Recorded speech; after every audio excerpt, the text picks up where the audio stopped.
General quarters. All hands man your battle stations. Welcome back to WETSU, a Battleship New Jersey podcast. I'm your host, Marshall Spevak, CEO of the Battleship New Jersey Museum and Memorial. WETSU is proudly sponsored by ELEC 825, the Labor Employer Cooperative of Operating Engineers Local 825, whose skilled members have and continue to assist the Battleship New Jersey's restoration. Our guest today occupies a particularly important place in the ship's history. Born in New York City, Captain Richard McKenna, United States Navy retired, graduated from the U.S. Naval Academy with the class of 1963. He subsequently earned a master's degree from the Navy Postgraduate School and attended both the U.S. Naval Destroyer School and the U.S. Naval War College. His assignments include destroyer escorts, a destroyer, tank landing ship, frigate, a battleship, Navy personnel and fleet staff, and NATO duty in Naples. McKenna's early command at sea came during the Vietnam War. From January 1968 to 69, he commanded the USS Madera County, LST 905. In May 1974, McKenna became executive officer of the USS Kirk. During the final days of South Vietnam in April 1975, Kirk was transformed from a destroyer escort into a helicopter receiving platform, temporary refugee center, medical and logistics support ship, and escorts for the remaining remnants of the South Vietnamese Navy. Kirk's mission then expanded, and she rendezvoused with the surviving vessels of the South Vietnamese Navy, and 32 ships considered capable of making the open ocean passage were carrying more than 30,000 refugees. Following his assignments in Europe and postgraduate education, McKenna commanded the USS Downes FF 1070 from October 79 to November 81, and then he later reported as prospective executive officer of USS New Jersey BB 62 in November 1981. As New Jersey's pre-commissioning and plank owner executive officer, McKenna helped assemble, organize, and train a crew of approximately 1,500 sailors for a ship that the Navy has not operated since 1969. When New Jersey was recommissioned in 1982, then Commander McKenna served as the ship's executive officer, first serving under the command of Captain Fogarty and then Captain Milligan, and he remained XO throughout the ship's lengthy deployment through Beirut until his relief in March 1984. Following his service on the battleship, Captain McKenna served as Commodore of a destroyer squadron during the Iran-Iraq War, and in that role, his squadron escorted U.S.-flagged tankers through the Persian Gulf under the threat of missile and rocket attacks. And after serving in a variety of other roles, he retired after 38 distinguished years in the United States Navy. Captain McKenna, welcome to WETSU. It's great to have you back on board, although it's just virtually today. Well, thank you, Marshall. And I do feel like I'm back on board New Jersey. And, as anytime I'm close to New Jersey, I get a nice little charge out of it. So thank you for having me. Absolutely. Well, let's just sort of start from the beginning. You, as I mentioned, you attended the U.S. Naval Academy. And why did you join the Navy? Why did you want to join the Naval Academy? Why did you want to go to the Naval Academy? Well, ironically, living in New York, in Flushing, so close to the New York Maritime Academy, in Kings Point, that's where I really wanted to go. However, my uncle was a Navy chaplain. And so I used to get lots of pictures of the Navy and all the different activities and so on. And so essentially I started moving in that direction. And the next thing you know, after a couple of different efforts, I was able to get to the Naval Academy. That's an interesting story because most of the time you hear people who say they wanted to go to the Naval Academy, they end up at SUNY or they end up at Kings Point, but this is the other way around. Okay, that might be a first I've heard so far. Yeah, well, New York Harbor and all of that, all the ships coming and going and everything like that is what was driving me. But again, good old Uncle Rich, he sort of sent it the other way. That's awesome. You're already operating in Vietnam during the Tet Offensive in '68. What were you doing, and how did those experiences sort of change the way that you were operating up until then? Well, I don't know. I had just a lot of experiences through my previous commands. I was a first lieutenant, an ASW officer, weapons officer, department head, chief engineer, and so on. So I had a lot of background in that regard. And thank goodness, because that old LST was, in many cases, just holding together by chewing gum and stuff like that. We had a lot of different challenges, but so keeping her going was always a thing. They said it was safe to run aground, and thank God, because I did run aground every once in a while with engineering problems and so on and so forth. We were upriver, and that was the job of the LST, was to do resupply for all the riverine forces and all that. So I was carrying all kinds of cargo upriver, and there we were up in a place called Bin Tui, when the XO comes running up to me and he says, "Oh, there's just been a massive attack," and so on. And we had just had banners made. "We wish you a happy Tet," and all of that as we go up the river, kind of public relations and all. And the next thing you know, we're coming back down the river with smoke and fire everywhere, all kinds of helicopters in flight heading in this way and that way. We get down to Vung Tau, and they say the Saigon River is closed. The Saigon River is shut down because of this. And so, lucky draw or whatever, but they said, "We're sending you up to smoke test it, to see if it really is open or whatever." And so with a good riverine escort, we made it up to Saigon and so cleared it out again for cargo movement. The Newport Piers in Saigon, very, very big in terms of all the supplies for the Delta region. And so that was an important thing. And when we were there, we were assigned, since we had 40 millimeter guns, we were assigned to guard the bridge into Saigon, a very important bridge in which there was quite a confrontation. Not that we were involved, but there was quite a confrontation that, kept Saigon clear of the main part of the offensive. Any experiences, any run-ins with the New Jersey during your time in Vietnam? No, not at all. One of my old bosses and one of my great old mentor bosses was there for the commissioning. However, he was not a part of the New Jersey, but I did get some pictures of he and his family at the New Jersey. And more importantly, when I was in Subic Bay, several of my classmates were part of the New Jersey crew, a turret officer, a combat informations, and another gent that I forget exactly what his job was. But so I visited the New Jersey, and so proud as a lieutenant to be bonged aboard, Madeira County arriving, and so on, and met Captain Snyder, who was so good in walking me all around the ship. I got a personal tour from Captain Snyder, which is really, I'll always remember that. And, in some respects, it was a good thing for the future. Yeah. Seeing the New Jersey as it was then, and as when I finally came When aboard. you were helped bring her back, yeah.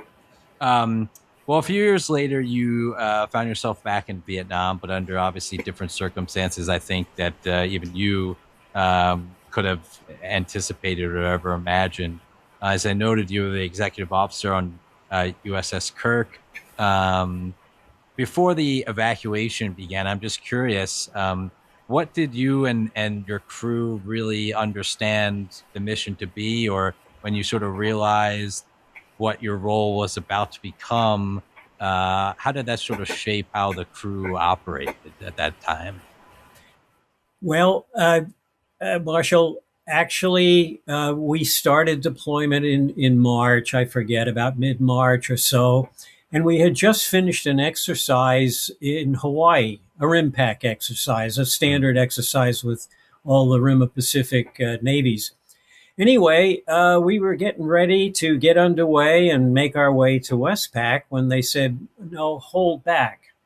The USS Hornet, the carrier, had just pulled in, and they moved off their air wing to embark a group from the Kaneohe Marines.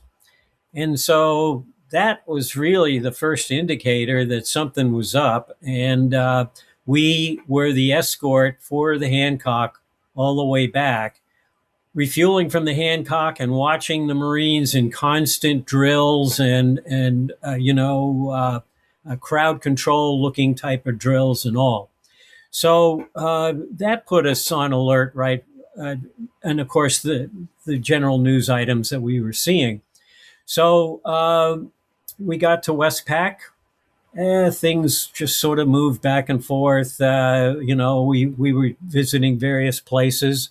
We were there for the fall of Cambodia. Nothing really happening in Cambodia. We were just offshore as an escort, but then sent to, and actually maybe this was before, but we were in Singapore and busted out of Singapore a couple of days early to get going with all of the things that were happening.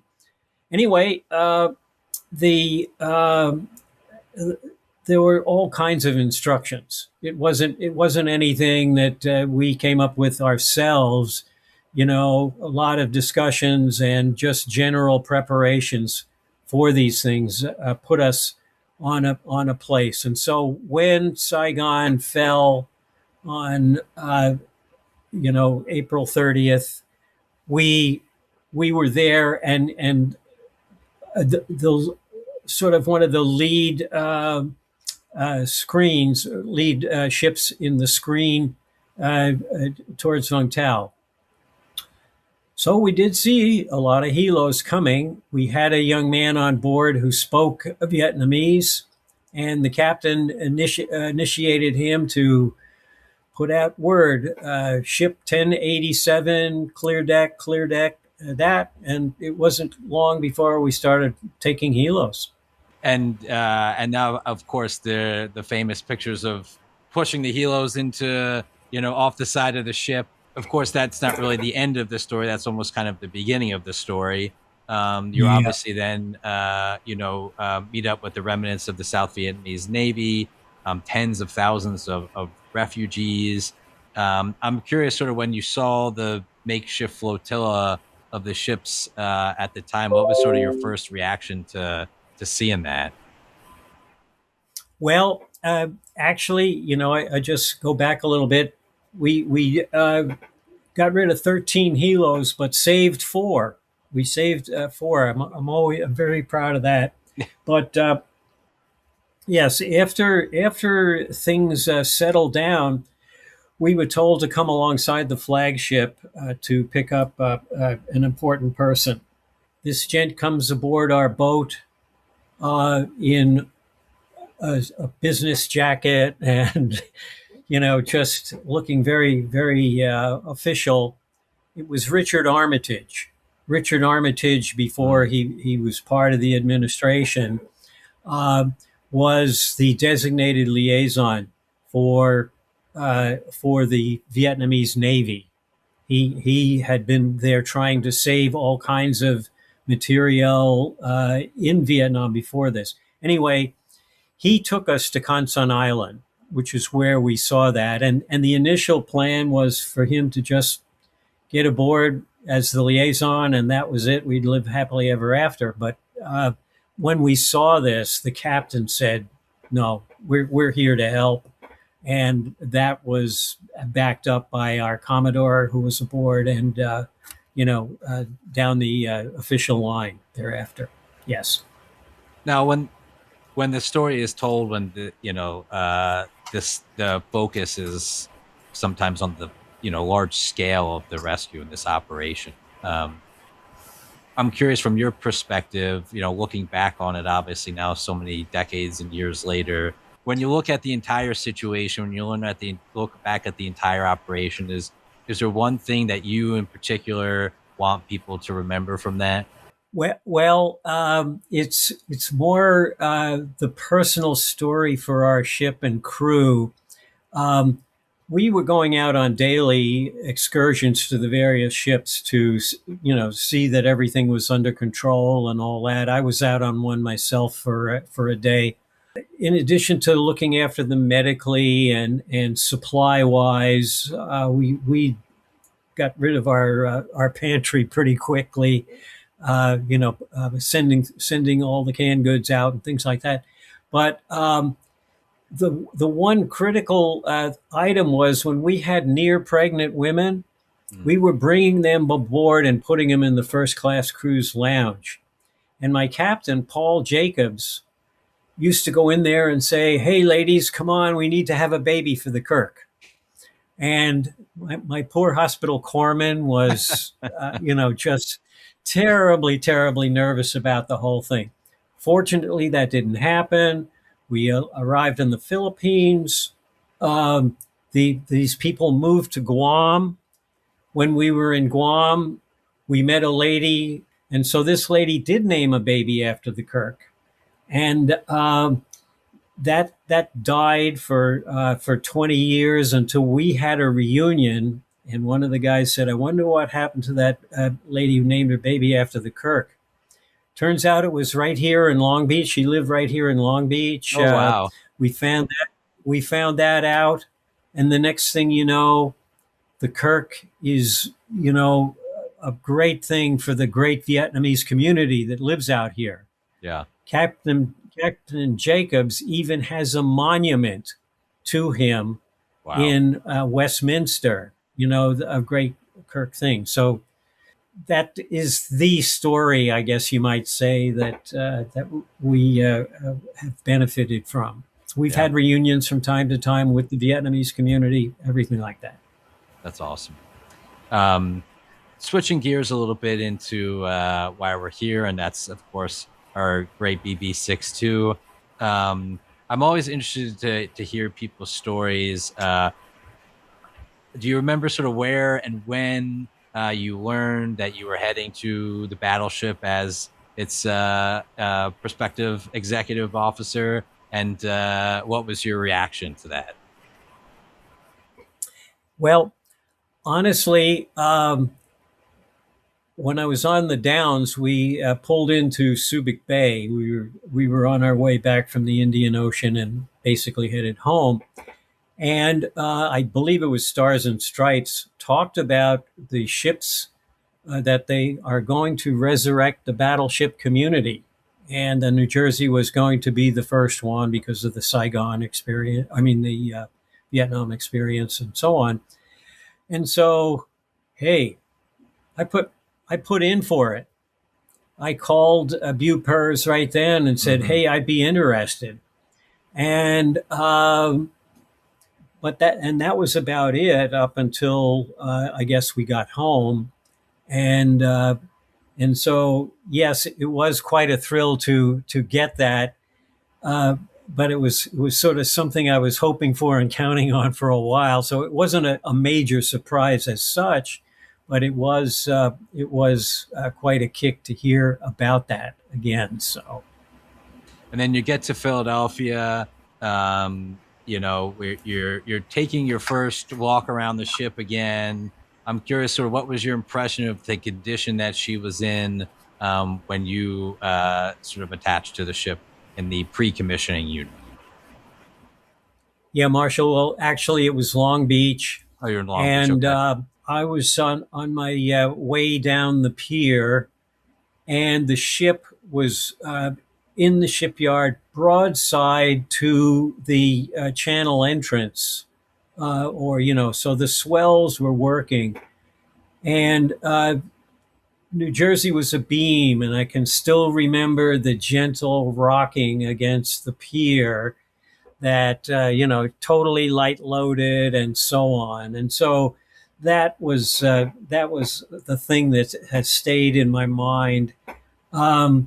We then quickly went into dry dock, and of course, anybody who's been under the New Jersey, just gets quite a kick out of that as well. Yes, And absolutely. how well she was too. She was in great shape there. It is most definitely a thrill walking under the battleship. Having gone through the dry dock 2 years ago with the ship, Oh, yeah, of it course. was the highlight of my career thus far. Highlight of most of our careers of the folks who are working on our now museum ship. So totally understand that reaction. Absolutely. But of course, most you're coming in as an executive officer. Most you're in typical situation, you're inheriting a crew. Of course, now you're essentially building a crew out, and for a ship that has not operated in over a decade plus, and for which a lot of the sailors may no longer be still in the Navy. So, where do you and Captain Fogarty, where do you guys begin in terms of assembling the crew, or was that sort of already done for you by Bupers even prior to you getting there? Well, the crew slowly but surely was assembled, but uh, it, it was all part of the first few months. The barges were where the crew was assembled, and so that was a bit of an abstract to the ship itself. Um, to just hearken a little bit, going on board the New Jersey, though, and to see its excellent preservation was a bit of a relief in and of itself. And I had one contrast because the forward vent room of the superstructure, a vent room in the forward part of the superstructure, I opened it and it was terrible. It was just rusted and paint peeling off and everything. But that was just a contrast to the way the rest of the ship was. The ship was really, really in wonderful shape, meaning that it was put away very Yeah, well, really put away very well, and you know, making the job a lot easier on the way for us to recommissioning. yeah. Well, we'll certainly Now, give yeah, the kudos to the decom crew from Vietnam who put her away. absolutely, absolutely, and Captain Fogarty and myself, well, we had actually met before I was even decommissioned, or I mean, Okay. even relieved off of the Downs. So we went to D.C. Together and formed a relationship there with a couple of day visit to Bupers and all of that. Um, to me, the the way things are going, I wasn't exec of a frigate anymore. I really had to rely on the department heads, Mm, and the department heads, were all terrific, but they had a pretty significant, virtual commands, if you will, right. in Sure. in their area, and so they're the guys that were really the ones that were pulling this together. And we were at a kind of a higher level in terms of reporting it back and taking people around and that type of thing. Um, the barges themselves, that's not what these guys signed up for. The next, they come here and they're in these barges, and if anything, if any discipline problems we ever had, that was during that time. Got it. They, just That transitional period. yeah, everybody adjusting and figuring it all out and all of that. So the more we got aboard the ship, the more we worked there, the better everything seemed to go. you sort of put it well. I think your department heads are sort of had their own little mini commands there. You how many of the sailors were familiar with the systems on board already versus people who are coming and learning it fresh. As I mentioned, obviously a decade plus in mothballs before reactivation again. So there's a certain. I'm assuming there's going to be a certain level of knowledge that's needs to be acquired throughout the recon process.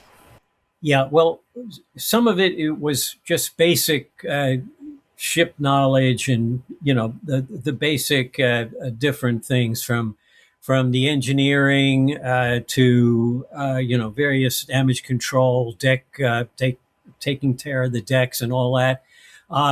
The turrets, of course, were the big thing that everybody talks about. And thank God we did have several former gunner's mates from the New Jersey that were able to come back aboard and give a steer as far as that's concerned. And so that, that all built together. But in addition to that, we were getting all this new upgrades. Yeah. Berthing for the crew, air conditioning, weapon systems, tomahawk, harpoon, CWIS, all of these different things. So that's where the challenge was, and that's where all of the training, was elevated, if you will. Yeah, understood. I'm curious from your perspective, was there one moment in particular, maybe it was lighting off or getting underway or sea trials, or maybe it stopped being a recommissioning, reactivation project, and you almost felt like she was a warship again? Well, there were a couple.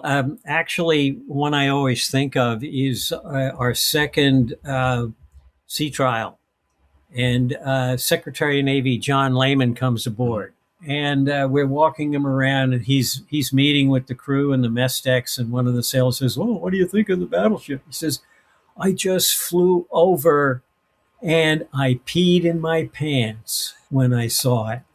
And so I don't know if that's going to be edited or whatever. But we're going to have to keep that, I think. That. Excuse me for that. I'm sorry, but anyway, that was an attention getter. And then one of the other things was we did a couple of test firings, and the test firings of the 16-inch, and one was at high elevation from, I think it was just a one gun shot off, off the beam, and the overblast from that just shattered, a number of appurtenances, life rafts, things of this nature that were there.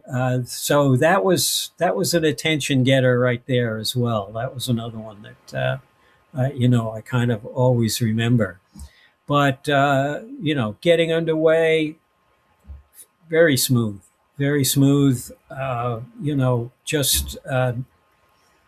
just getting the whole feel for it was really good, really good. But, in terms of attention getters, those were a couple of things that I remember. Operating engineers are the men and women that move mountains. And the Engineers Labor Employer Cooperative, ELEC, puts them to work. They create opportunities for the men, women, and union signatory contractors of Local 825. Repaving our roads, keeping our homes bright and warm, and even building our favorite team stadium. We understand infrastructure. That's why ELEC and Local 825 are ready to get to work. We had a great conversation with John's brother, Chris Lehman. I was working in the White House for President Reagan at the time, and so his experiences in getting the battleships reactivated during his time working in the Senate, and then his career in the Reagan White House. So we had a couple interesting, good layman conversations in that interview. I wanted to take us now to December 28th, 1982. President Reagan is there, Long Beach, California. First time a sitting president has commissioned or recommissioned a battleship. I wanted to hear a little bit about your reflections on commissioning day. Well, actually, we had planned originally. I think we invited the president. Didn't get anything back on that, so we had planned to recommission the ship in January, about mid-January, sometime like that. And then we got the word, and then along came the advance team and the Secret Service and all of that, and that's where the excitement was. I think they rearranged the seating for some reason. I forgot exactly what that was.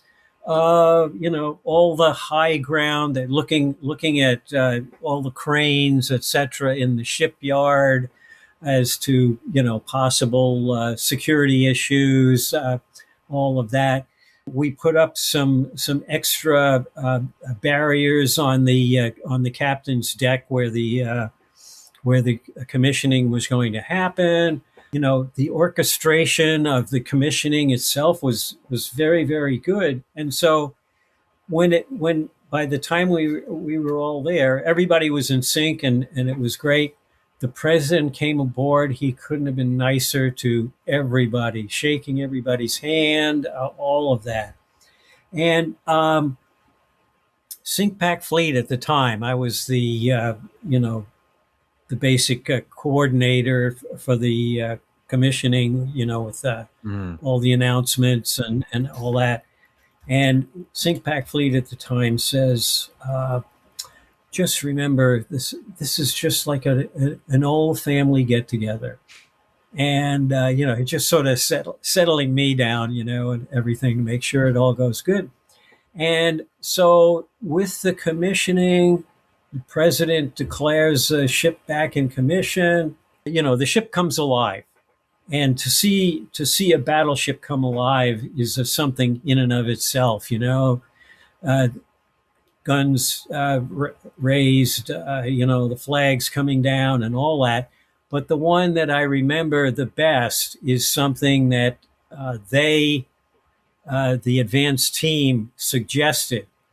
And it wasn't that the crew just comes aboard and walks aboard. No, have them run aboard.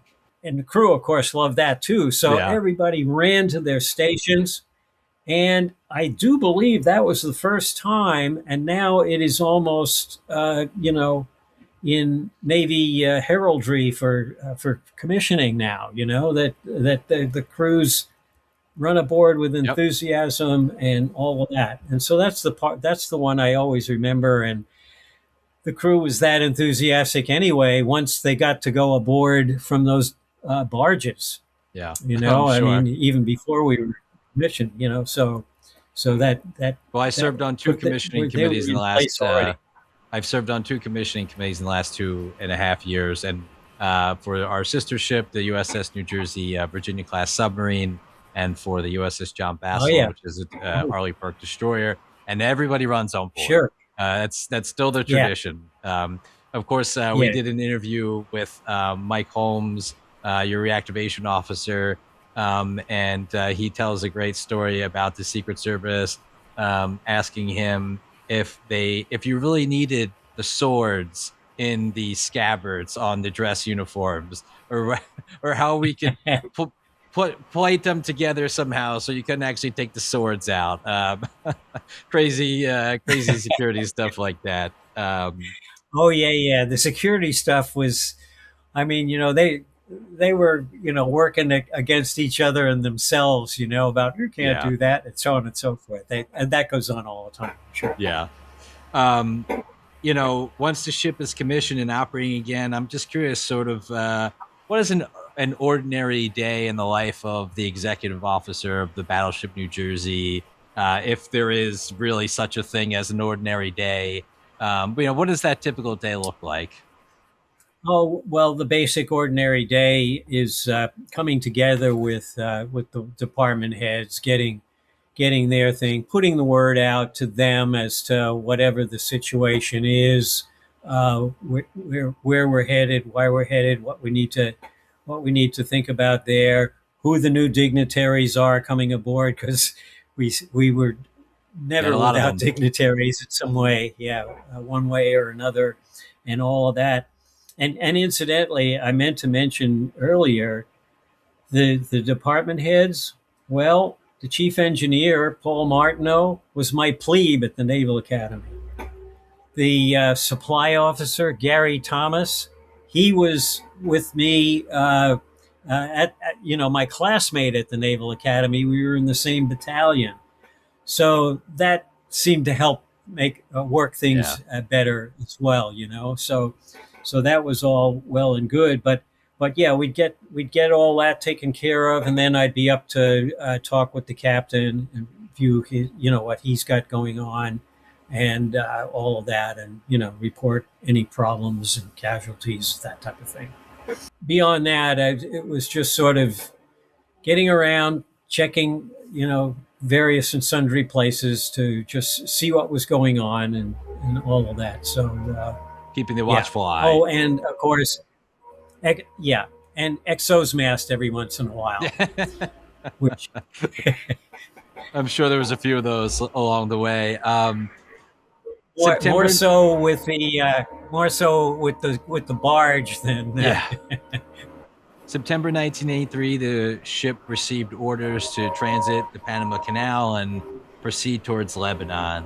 I'm curious, sort of what your and Captain Fogarty's reaction to that was, and how the crew reacted to the change of mission that was about to come, even if you really didn't know the full extent of what the deployment to come was going to look like.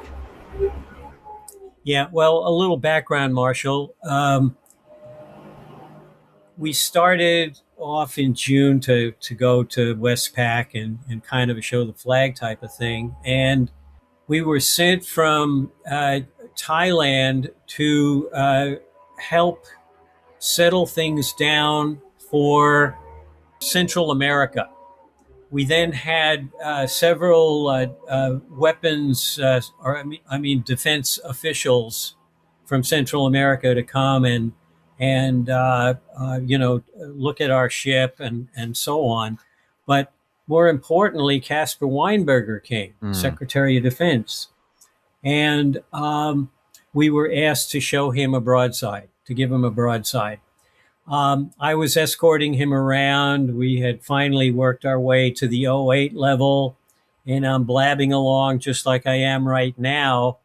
And all of a sudden I hear beep, beep. And, and so mid-sentence I said, "Now look out there." And the ship, the broadside went off. And I was saying, "Now watch you could see the trail of the projectiles as they left."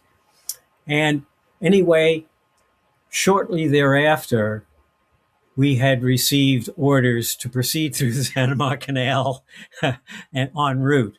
So, it was, it seemed like some sort of orchestration while we were in the Western Pacific that ultimately sent us that way, and the broadside, sealed the deal. Yeah. On that transit through the Panama Canal on your way off to the Med, Captain Fogarty was relieved by Captain Milligan. I'm curious, from your perspective, you're continuing the sort of continuity here from one captain to the next. How was it like managing that a change of command at sea in the middle of a somewhat changing deployment? How did you handle that as the ship's XO? Well, it was a fairly abbreviated change of command. We, it all happened off of, I think, Puerto Rico. Once we were in transition, then it was all trying to load up Captain Milligan, Dick Milligan, on the various and sundry things that were going on. In addition, we proceeded at 28 knots. We immediately went to 28 knots. We had one boiler that, kept us from going higher. We had one boiler casualty we had to deal with. But Captain Milligan assimilated all of this fairly quickly. I think he was probably read into so much by the time, before he was relieved, that that went very smoothly. That was pretty good. We didn't change our routine very much or anything. He was just all getting read right into it and proceeding accordingly. No major changes or anything. Of course, October 23rd, 1983, the Marine barracks were attacked and blown up, killing 241 servicemen, of course, including our own Chief Michael Dzerzhinsky, who was killed in the attack. And of course, we had several other recently just detached New Jersey sailors who thankfully were not put in harm's way.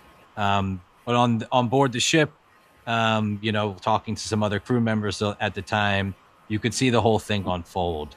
What was it like sort of seeing that and then trying to figure out what that response was going to be from a command perspective? Yeah. I was in my stateroom when all of a sudden I heard this total shock of the ship. And it was we felt it through the ship. So that was an attention getter. And then the casualty count started in and, small and just growing and growing. We didn't hear about Chief Kerchinsky until, I don't know, later in the afternoon or something. And that was an attention getter. Captain Milligan particularly, was hurt on that. In other words, your commanding officer losing one of your crew was a very, very tough thing for him. And, then the next day, we had to send the Marine detachment over there. And that was a tug. That was a big tug in itself because we didn't really know what the heck it was. They were going to be part of the security operations. And so that went there. We sent others over as well to help with the clearing and so on and so forth. But to see the Marines with all their equipment going over to do the security thing, that was it. So it went on for days and days thereafter, and trying to, why don't we do something? Or there was a certain amount of that feeling there. There was certainly that reaction, but it took quite a while before we were even required to do that. And so that's kind of my next question. Now it's December 83. You finally, after a lot of going up to GQ and coming down again and waiting for the okay, you finally got the approval to fire the 16-inch turrets in anger for the first time since Vietnam. You then obviously helped bring these guns back into service, and now you're operating them. You're back at sort of a readiness capacity. What was it like seeing the 16-inch guns used in actual combat situation? I was mighty excited about it. I was, but yes, it was a satisfaction that we, that's what we were there for, and finally we're doing something as far as that's concerned. I will say, though, I got to qualify that. Once we showed up, cruising up and down, things settled in Lebanon just pure and simply because of our presence. Yeah. And this from Hezbollah, the barracks with Hezbollah, that was, just the way things go in the Middle East. It's just a single act. Is how they deal with it. There you were up and down at GQ quite a bit at that time, according to some of the stories I've heard. But you weren't given the authorization to fire. It was really only until December where you finally got that authorization. And talking again, harkening back to my conversation for the podcast with Mike Holmes, he said, you're always waiting for the thud of the turrets firing, and it never really came until that day in December. And then he he talks about it on that first shot where you could have heard like a pin drop on the ship, and then like 10 seconds later, just jubilation, all yelling and screaming and clapping and happiness around the ship when you were finally able to avenge, I guess, so to speak, your shipmates and of course our fellow Marines. And do you have a similar recollection of that? Absolutely. That's why I was saying, me too. I was doing exactly what the rest of the crew was doing as far as that's concerned. Of course, the largest gunfire support missions came in February 1984, over 200 Right. shells in a single day. Of course, by then, a lot of the crew had changed over. Of course, there was the largest crew time relief effort that came about as well. We had that conversation with our friend Skip Leeson a few episodes ago as well. But by then, a lot of the crew that you had from recommissioning as plank owners had changed over.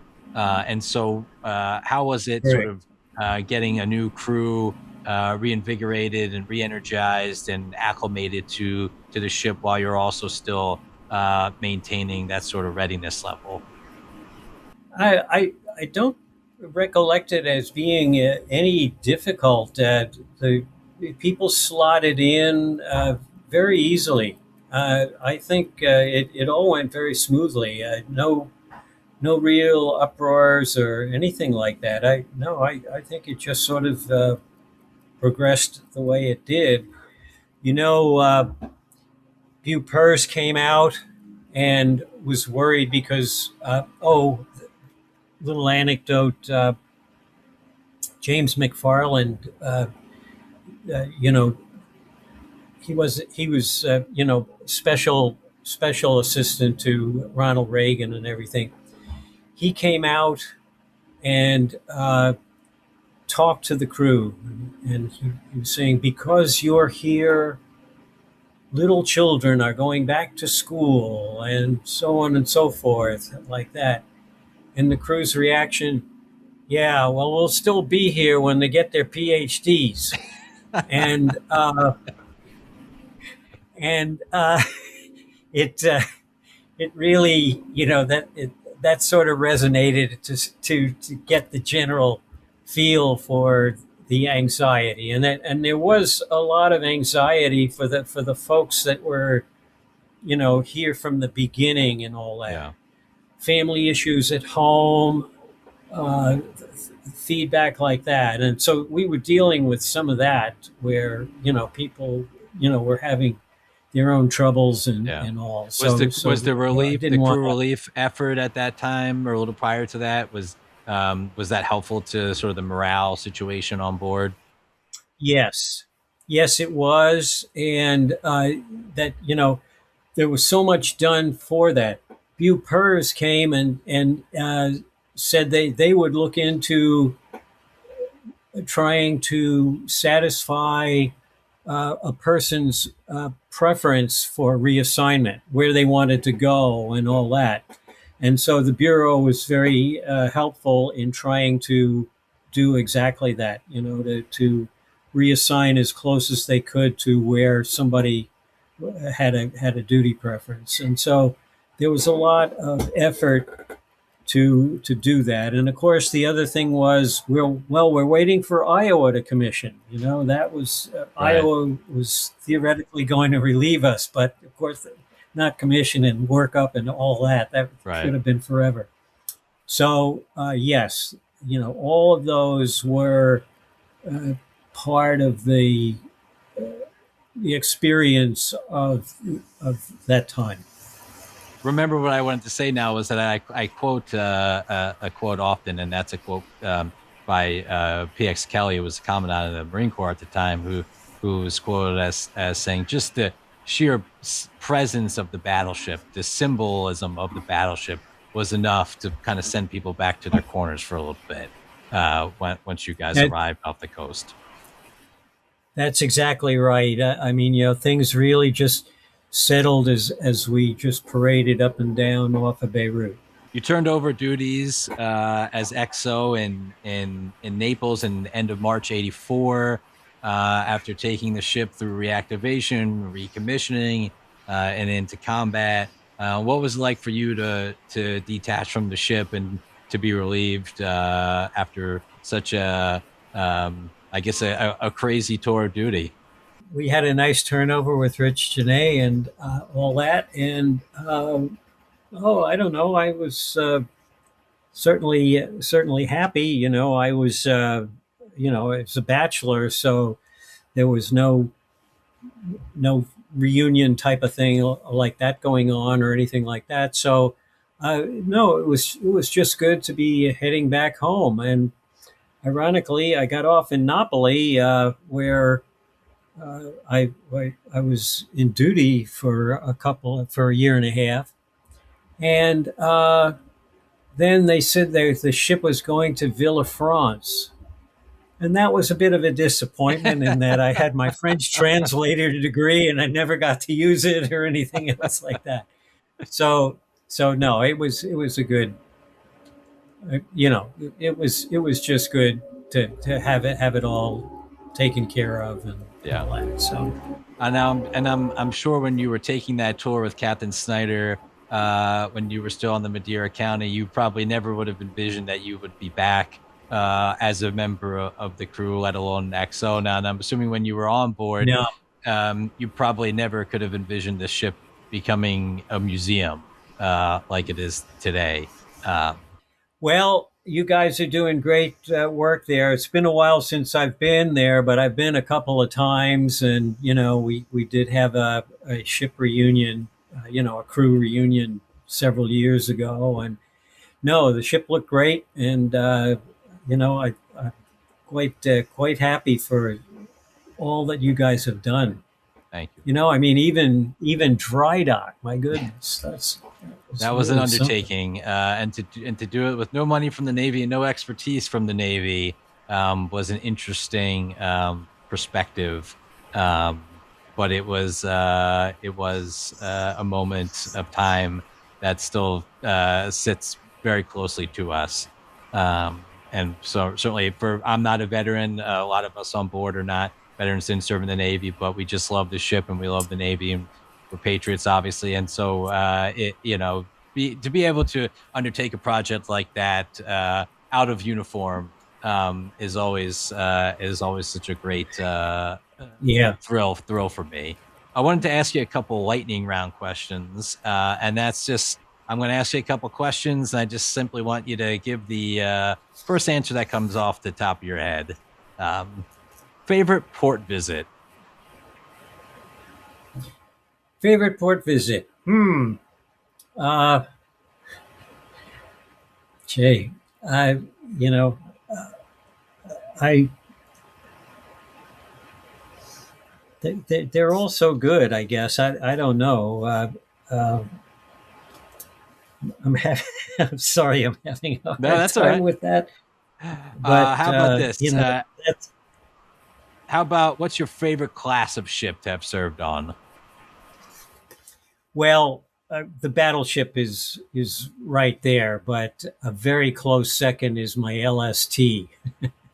It's just I have such a fondness for it because it was so challenging. But yeah, so that LST was impressive in the fact that it was built during World War II Yeah. in the space of several months, and 13 sections were slammed together, and the volume of them all, and so that's part of an impressive of our industrial capability back then. Favorite place aboard the Battleship New Jersey? Easy. Broadway.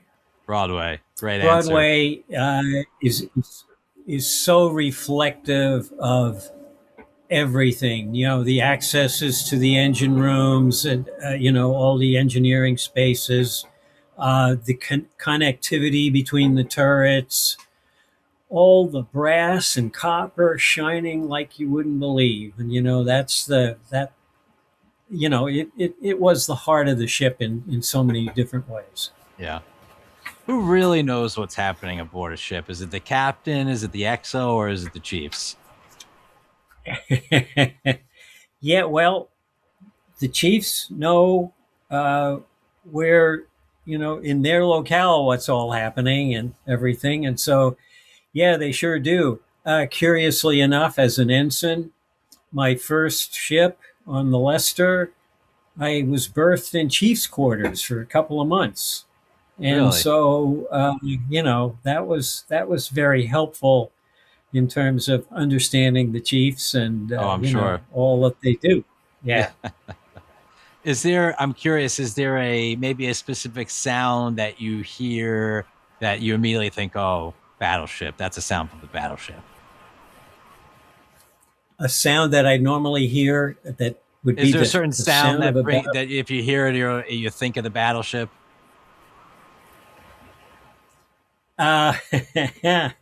Well, other than I don't hear it, I mean, the guns themselves, or, the guns are not boom or anything like that. It's crack. Yeah. And that is, the sound, it's the same thing about the broadside doesn't move the ship. The broadside Right. just flattens the sea, but it's the same. We still have to explain that to people every single day. We still, people don't believe it, but we still have to explain it. Yeah. And so finally, I always like to end. Yeah, go ahead. Oh, I just want to throw in, I guess I would say Singapore would be my favorite port, because having been there several times, I just sort of watched it change and grow and grow and grow. And so it's a great town, great little town. My final question for every episode is this, and this is the WETSU podcast. That was the motto of our final commanding officer, then Captain Ron Tucker, and it stands for "We Eat This Stuff Up," or something a little bit more than that. But at its core, it's about embracing the challenge and about doing the grueling work with a smile on your face, and coming back and eat more of it up. And so between your experiences on the Kirk, on New Jersey, your time in uniform, do you have any particular WETSU moments that come to mind where you just think of, wow, we pulled this off somehow, but you did it all with a smile on your face? Oh, gee. I'm sure you had a few of those. No. Yeah. Well, I think it would go down with the New Jersey, just because of all of the things that had to happen throughout the space of a couple of years to do that. And again, with the New Jersey, with the battleships, with all the battleships, that was a significant event in the course of history by going after the Soviet Union. The very fact that we resurrected those ships was a very important element in ending the Soviet Union. Absolutely. And I'm just curious, the last final question, whether it was New Jersey or on any other assignments, is there a particular moment that you can remember, that you can think about, a moment at sea perhaps, where you just sort of think to yourself, this is why I joined the Navy? Well, of course, it would be New Jersey. I have a great fondness, as I tell you, about the LST, and being able to see all of those things. Yeah, all of those. Just being at sea is why I joined the Navy, before all is said and done. Excellent. Captain Dick McKenna, plank owner, executive officer of our Battleship New Jersey, thank you for your service. Thank you for helping preserve and tell these stories. And of course, especially for the role that you played personally in helping bring our beloved battleship back to life for the last time. It's an honor to have you with us aboard virtually today. And we hope, of course, to see you again in person one day soon. Thank you again to our friends at ELEC 825, our generous sponsors. We're grateful for your support.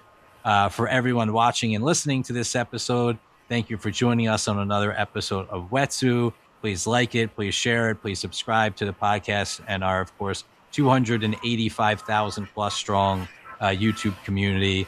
We'll see you on the next time for our next conversation on WETSU. Thank you.